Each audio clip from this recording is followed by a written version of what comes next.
दोस्तों, आज के वीडियो में जानेंगे कि बरसात के मौसम में हमें यूरिया का प्रयोग करना चाहिए या नहीं करना चाहिए या कितना करना चाहिए।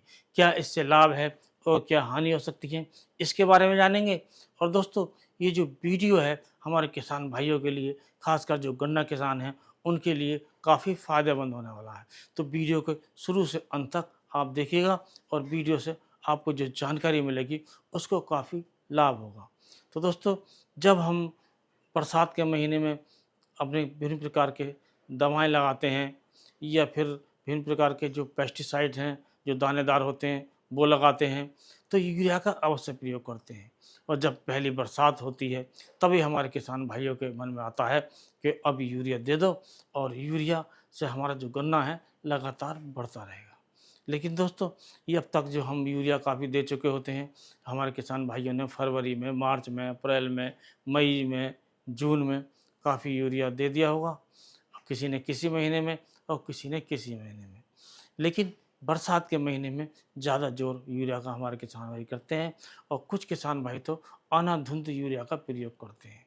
उनकी सोच होती है कि यूरिया का जब हम प्रयोग करेंगे तो हमारी जो गन्ना अच्छे से ग्रो करेगा, उसमें रंग आएगा, उसमें हरियाली आएगी और उसकी जो पैदावार है वो बढ़ेगी। लेकिन इसका उल्टा होता है, यदि हम यूरिया ज़्यादा देते हैं और बरसात के महीने में ज़्यादा देते हैं, तो बरसात के महीने में हमें यूरिया कम से कम देना चाहिए। और कम से कम देने का मतलब होता है, जब हम यूरिया देते हैं तो मौसम में आर्द्रता होती है, ज़मीन में नमी होती है, नीचे पानी होता है और जब हम यूरिया का प्रयोग करते हैं तो हमारे पौधे जल्दी से बढ़ते हैं, अर्थात जो पत्तियां हैं उनमें कोमलता आती है। उनमें जो कोमलता आती है उससे विभिन्न प्रकार के जो फंगस के रोग हैं, खासकर जो पोका बोइंग है, वो जल्दी आता है। और जो कीट वाले रोग हैं, चाहे वो टॉप बोरर हो या दूसरे कीट के रोग हों, वो भी जल्दी आते हैं और ज़्यादा आते हैं। तो इसलिए हमें जो यूरिया का प्रयोग है बरसात के महीने में कम से कम करना चाहिए।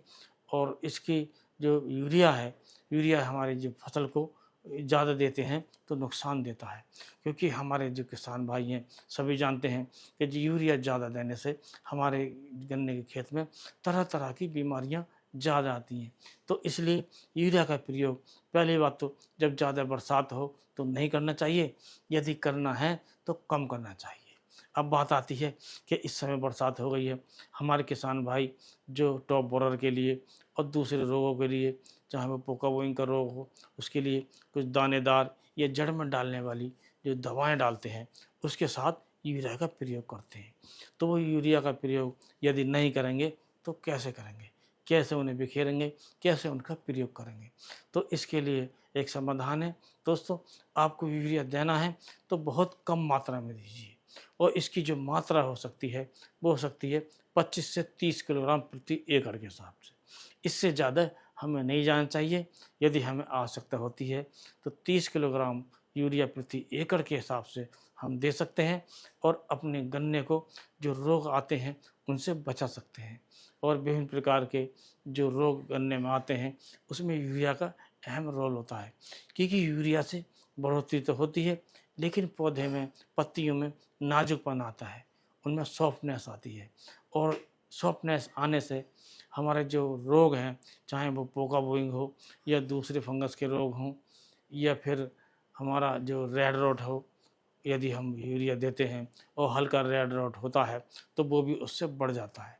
इसी प्रकार यदि हमारे खेत में भिन्न प्रकार के जो कीट हैं वो लगते हैं तो यूरिया देने से ये कीट भी ज़्यादा लगते हैं। जब पत्तियां नाजुक होती हैं तो हमारे खेत में रोग ज़्यादा लगते हैं। तो हमें यूरिया का जो प्रयोग है हम काफ़ी कर चुके होते हैं। तो इस समय यानी कि बरसात के मौसम में हमें यूरिया का प्रयोग नहीं करना चाहिए या कम से कम करना चाहिए। तो यदि हम इन बातों का ध्यान रखेंगे तो हमारे जो गन्ने की जो फसल है काफ़ी अच्छी होगी और उसमें जो रोग है वो कम से कम आएँगे। और जब रोग कम से कम आएँगे तो उसमें जो लागत आती है, उसमें जो पैसा खर्च होता है वो कम से कम होगा और हमारा जो शुद्ध मुनाफ़ा है वो बढ़ेगा।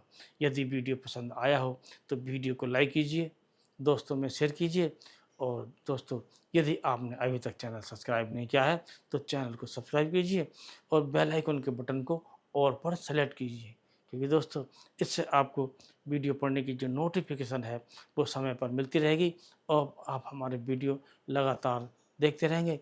तो इसी प्रकार आप अपने चैनल पर अपना प्यार बराबर बनाए रखिए। इसी के साथ इस वीडियो करते हैं समाप्त। अगले वीडियो में नए टॉपिक के साथ फिर मिलते हैं। तब तक के लिए नमस्कार।